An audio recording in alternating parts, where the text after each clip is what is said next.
We're talking Jamil Burroughs and how that affects the defensive line on this episode of Tide Talk Live.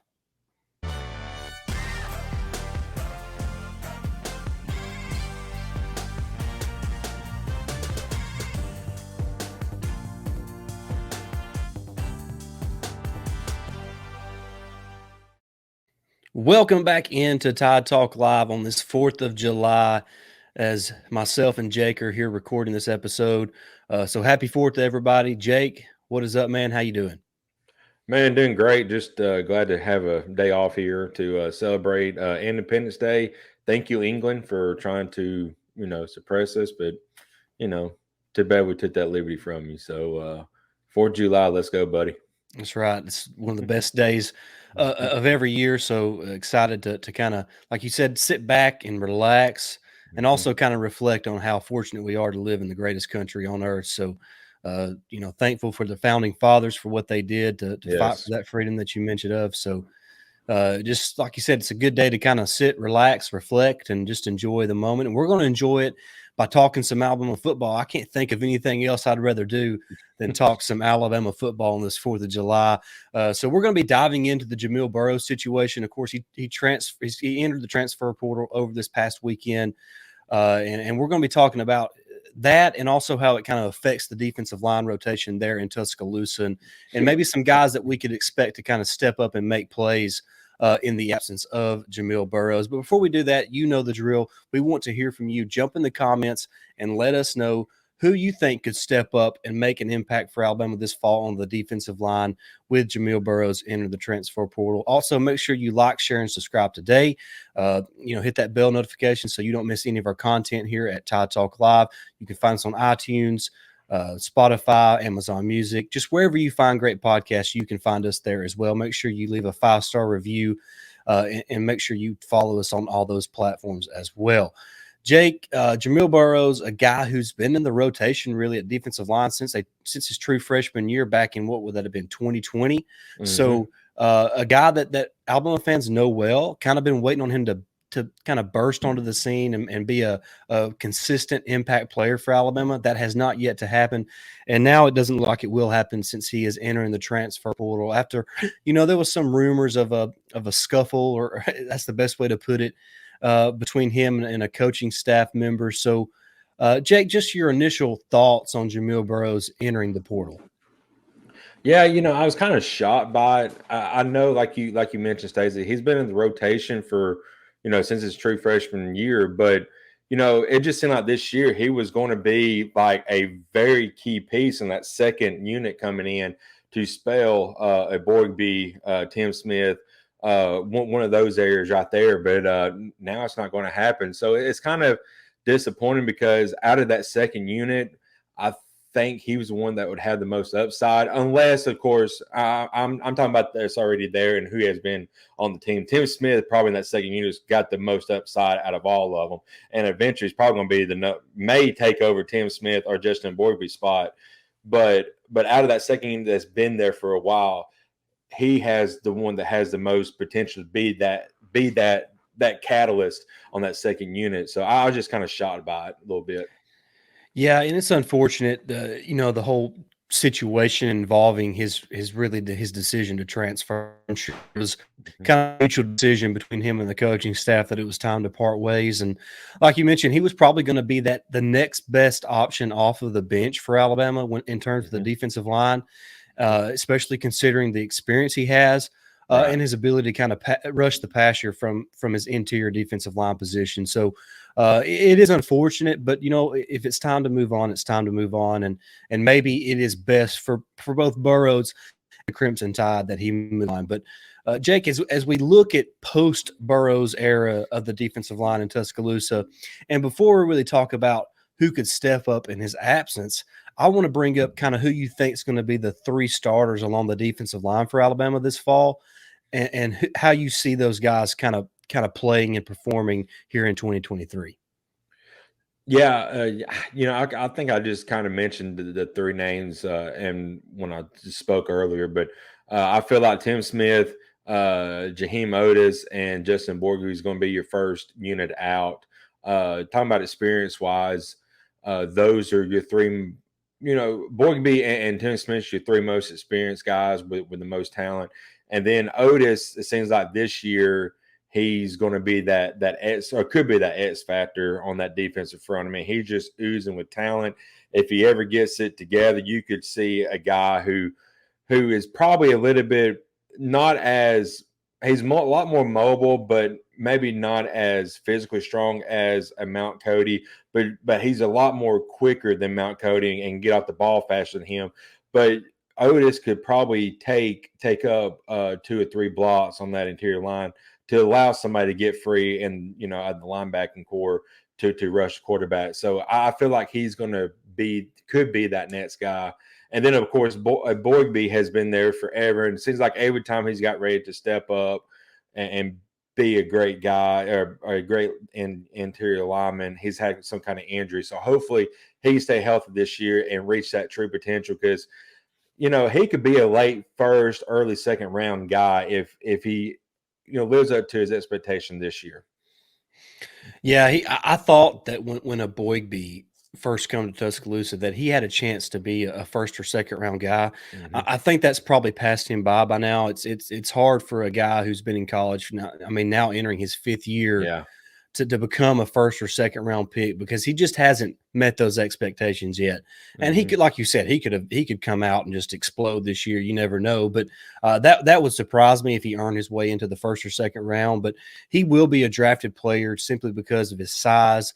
His ability to kind of move and play the run and the pass as well. So, but I'm with you. I think it's going to be Eboigbe, Tim Smith, and Jaheim Oatis. And, Jaheim Oatis is a guy that really intrigues me because he's a young guy who's really come in and he's put in the work, man. He arrived on campus, 400 pounds plus.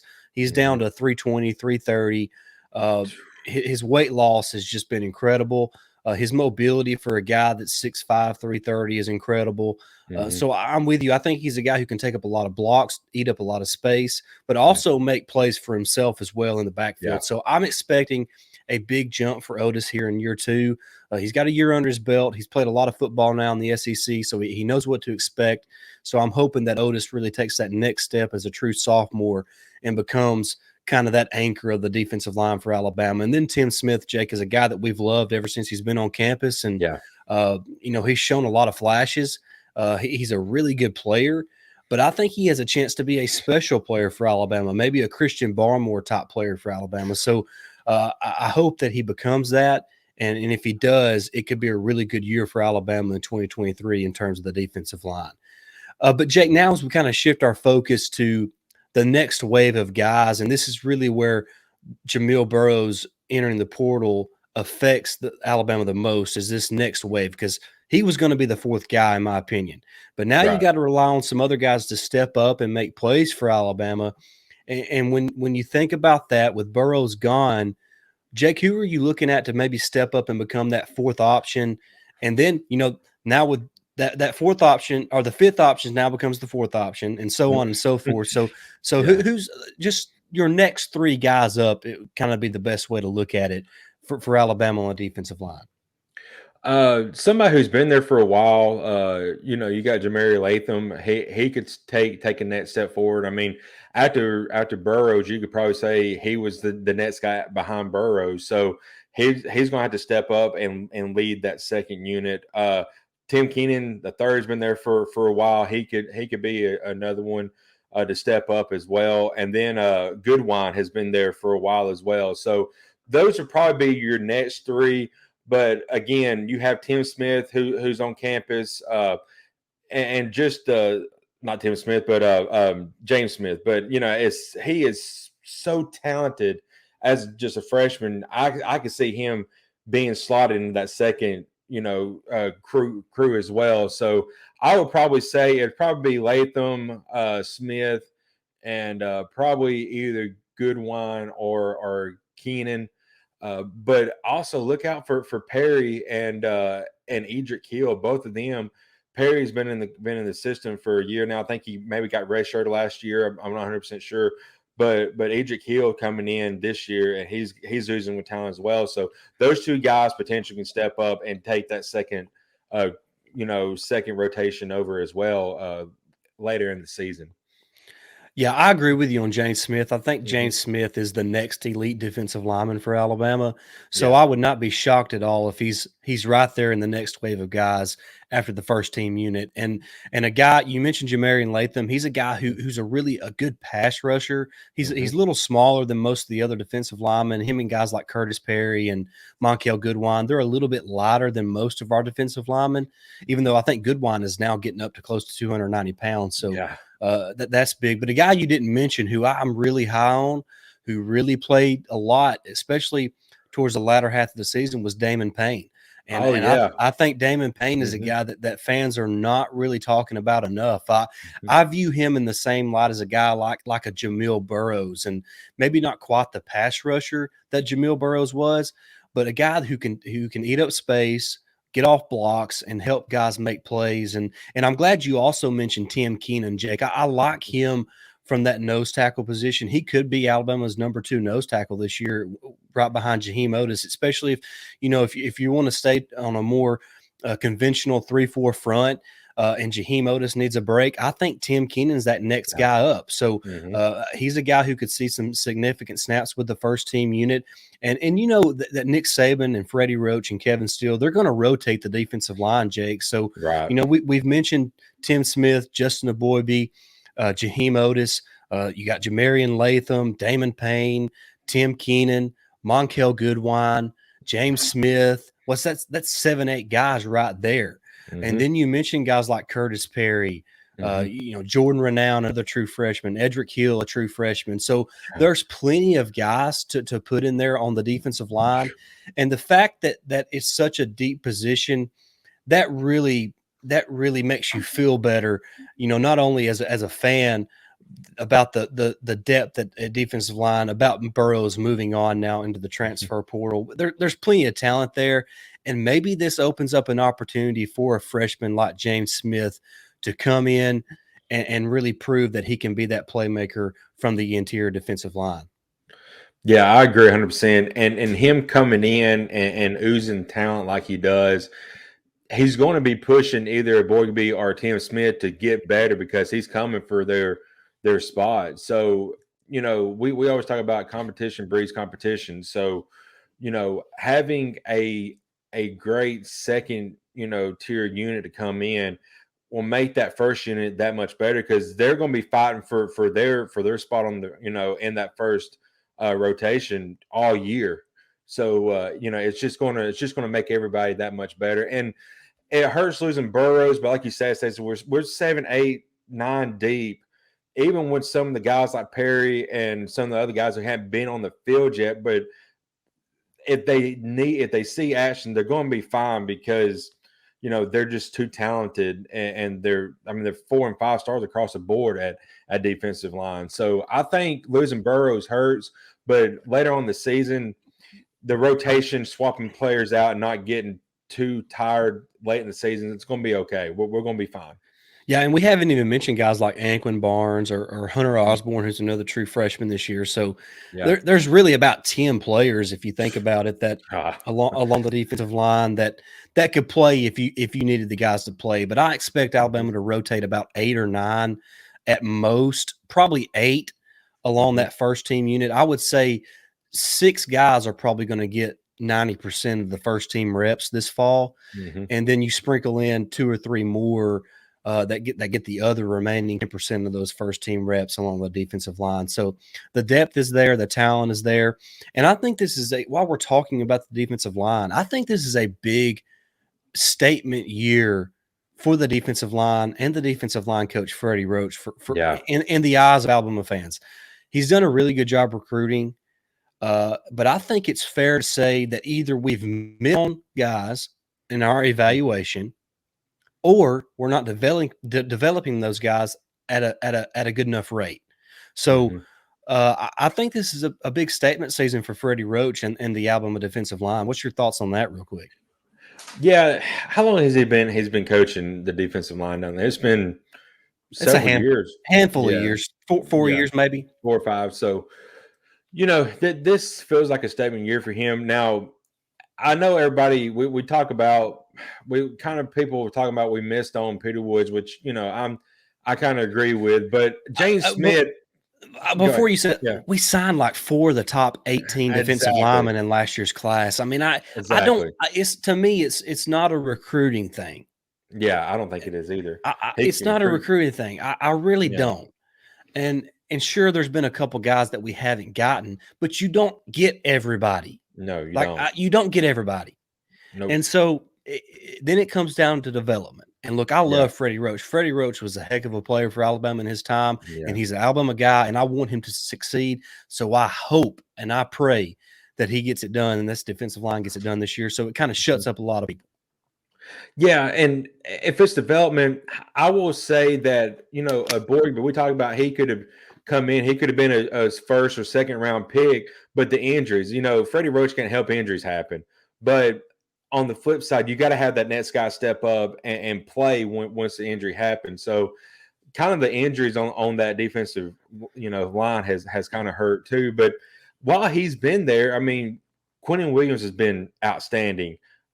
We saw Christian Barmore come on the scene, guys like that. So there's being playmakers there. It's just coaching or maybe development hasn't been on all of them, but it has worked on some from time to time. I don't know. It's kind of, I could be wrong. I don't think Roach was there for Quentin Williams. yeah. I don't think he was. I Yeah. think he was for Barmore, but I don't Mhm. think he was for Quentin Williams. I'd have to go back and look. It's the years run together now. But Yeah. uh, 15 years look, of it. and I'll be honest, I don't blame fans for being disgruntled about the defensive line performance. Look, when you're Alabama and you recruit the way Alabama recruits, and you're used to the development that Alabama develops, every couple of years you better have an elite defensive lineman, and we have not had one since Christian Barmore, and he Right. wasn't even elite, Jake. He was a second No. round pick. Yeah, you're right. He was really good. There's no doubt, but he was not elite. He wasn't a Jalen Carter. He wasn't a Trayvon Walker Hmm. that George has put out the last couple cycles. So it's time to put up if you're Freddie Roach. It's time to show what you can do. And I'm not calling him out. I'm really not trying to, anyways, because like I said, I love Freddie Roach. He's an Alabama dude through and through. So I want it to work out. And I think this is a big year. To me, Tim Smith is a guy that he better have a big year. Yeah. He better. Hmm. That's just my opinion. Or James Smith better step up and prove why he was a 5-star talent. And Yeah. and I think Freddie Roach is in what they would call a contract year, in my opinion. Let me get your thoughts on something. I'm going to ask you a question, Stacey, and this kind of ties into it, but I'm not sure how the play calling from the defensive side, how it interferes, but you think maybe some of the scheming between Golden kind of had an effect on how the defensive line has played in the last couple of years. Well, I think that is part of it. I mean, you Okay. look back, Alabama has played a lot more just regular 2 defensive linemen down. Mm-hmm. So, and look, Alabama doesn't look for a lot of playmaking defensive linemen anyways. They want those guys in a normal 3-man front to eat up space, take up blockers so their linebackers can make plays. But nobody has done that at an elite level yet in the last couple of years. So Yeah. Alabama needs, and I'll say this: I thought Eboigbe was playing his best football of his career the first 4 games of last season before he got hurt. I know. I think he would have been. I don't want to say a difference maker, but he would have made a difference. I think there's a difference in those 2 statements. Right. He wouldn't have been a difference maker, but he would have helped Yeah. as far as the performance of the defense last season if he had not gotten hurt. So I think it's time for this defensive line to show improvement, and I'm not sure there's been much of improvement over the past couple of seasons in particular. Yeah, and I just want to say one other thing real quick. I do think the defensive line is going to make a next step this year because we talked about it when we reviewed the A-Day game.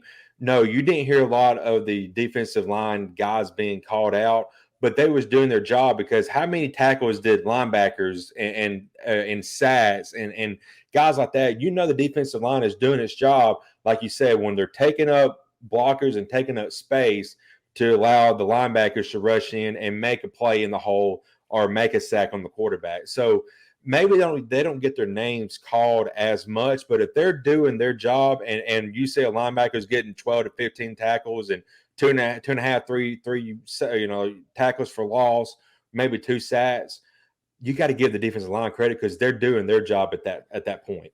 Well, and there's a reason this sport's a team game, and it's all about the 11 guys on the field working together.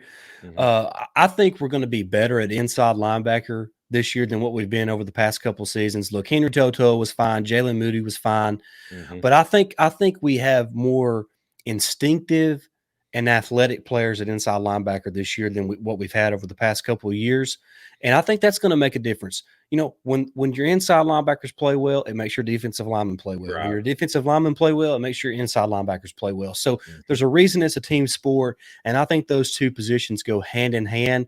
And I think you're going to see a much improved front seven from Alabama than what we've seen over the past couple of seasons.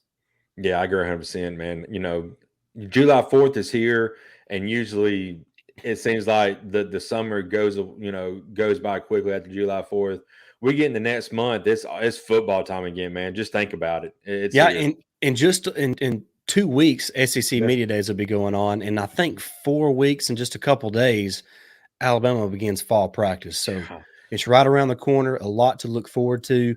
We're going to be here every step of the way here at Tide Talk Live to bring you all the Alabama football coverage that we can bring. I will be at just a kind of a PSA. I will be at the beach the week of SEC Media Days. I don't know how much I'll be able to do down there. It just kind of depends on how my day goes down at the beach. But